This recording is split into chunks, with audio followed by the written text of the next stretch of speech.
अस्सलाम वालेकुम, welcome to my channel.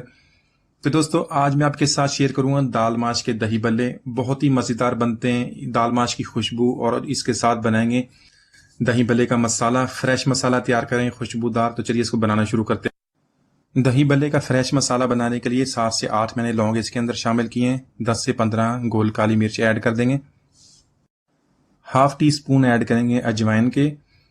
इसके अलावा 1 टीस्पून ऐड करेंगे जीरा का, सफ़ेद जीरा ऐड करेंगे और 2 टीस्पून ऐड करेंगे सूखा धनिया।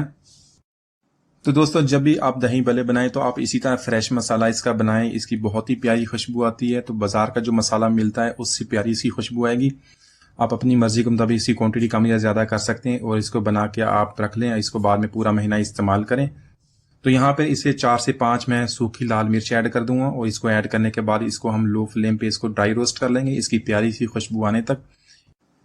यहाँ पर सारे मसालों को मैंने ड्राई रोस्ट कर लिया है बहुत ही प्यारी खुशबू के साथ। इसको मिक्सी में ऐड कर लेंगे और इसके साथ कुछ दूसरे मसाले ऐड करूंगा। 1/4 टीस्पून टाटरी का ऐड करेंगे। 1 टीस्पून इसके अंदर अनारदाना, उसका मैंने पाउडर ऐड कर दिया है। साथ में हाफ टी स्पून काला नमक, बहुत ही प्यारी खुशबू इसकी आएगी, इसको जरूर ऐड कीजिएगा। और हाफ टी स्पून हस्बे जायका इसके अंदर सफेद नमक, जो नॉर्मल जो साल्ट होता है वो इसके अंदर ऐड कर देंगे और इसको अच्छी तरह ग्राइंड कर लेंगे, इसका पाउडर बना लेंगे। तो ये जो हमारा फ्रेश मसाला है इसको एयर टाइट जार में इसको स्टोर कर लें और इसको बाद में इस्तेमाल कर सकते हैं। तो दोस्तों आज हम दही बल्ले बनाएंगे माश की दाल के साथ। बहुत ही इसकी प्यारी खुशबू आती है। यहाँ पे मैंने 125 ग्राम यानी कि आधा पाव माश की दाल ली थी। उसको धो के अच्छी तरह पानी के साथ मैंने उसको 2 घंटे के लिए भिगो दिया था। तो यहाँ पे 2 घंटे के बाद इसको हम ग्राइंड करेंगे, इसको मिक्सी में ऐड कर लें। तो यहाँ पर कुटी हुई लाल मिर्च हाफ टी स्पून ऐड करेंगे। 1/4 टीस्पून ऐड करेंगे काली मिर्च का पाउडर। 1/4 टीस्पून हस्बे जायका इसके अंदर नमक ऐड कर लें और 1/4 टीस्पून बेकिंग सोडा यानी कि मीठा सोडा इसके अंदर ऐड करेंगे। ये ऑप्शनल है। इसको ऐड करने से ये कि हमारी दही बल्ले जो बहुत सॉफ्ट बनते हैं। तो अगर आप ऐड करना चाहते हैं तो इसको ऐड कर लें। तो कमर्शियल जो रेसिपीज हैं इसके लिए इसके अंदर उसको यूज करते हैं, तो मैंने इसलिए इसको ऐड कर दिया। यहाँ पे थोड़ा सा पानी डालेंगे, इसके अच्छी तरह ग्राइंड करेंगे। मैं इसको चेक कराऊंगा कि हमने इसको कितना ग्राइंड करना है। तो यहाँ पर दही बल्ले का बैटर हमने बना लिया है। इसकी बहुत ही प्यारी सी खुशबू अभी से आना शुरू हो गई है। देखें आप इतनी इसकी थिकनेस रखें, इससे कम नहीं करेंगे। इतनी थिकनेस से जो हमारे जो दही बल्ले हैं बहुत ही प्यारे बनेंगे, अच्छी तरह फूल जाएंगे।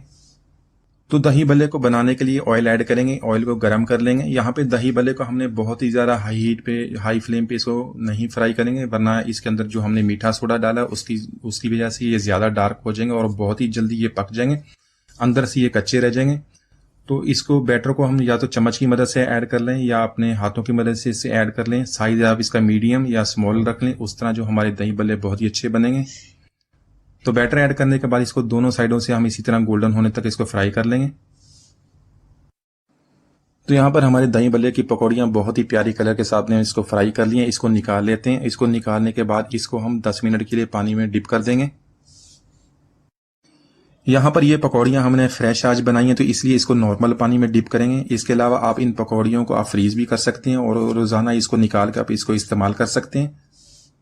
यहाँ पर दही बड़े के लिए, दही बनाने के लिए मैंने 250 ग्राम दही लिया है। गाढ़े वाला दही इसके अंदर ऐड कर लें। उसके अंदर 2 टेबलस्पून चीनी के ऐड करेंगे। 1/4 टीस्पून नमक का ऐड करेंगे और थोड़ा थोड़ा इसके अंदर हम दूध ऐड करेंगे और इसे अच्छी तरह बीट कर लेंगे। की जो हमने पकौड़ियाँ बनाई थी, जो बल्ले बनाए थे, उसको पानी में से निकाल लेंगे। उसके पानी को हल्के हाथों से निचोड़ लेंगे और उसके बाद इसके ऊपर दही डालेंगे। जो हमने फ्रेश मसाला बनाया था वो इसके अंदर ऐड कर देंगे। ये चीजें काफी हैं। इसके अलावा आप अपनी पसंद के मुताबिक इसके ऊपर इमली की खट्टी मीठी चटनी, हरी चटनी, अनार और नमकीन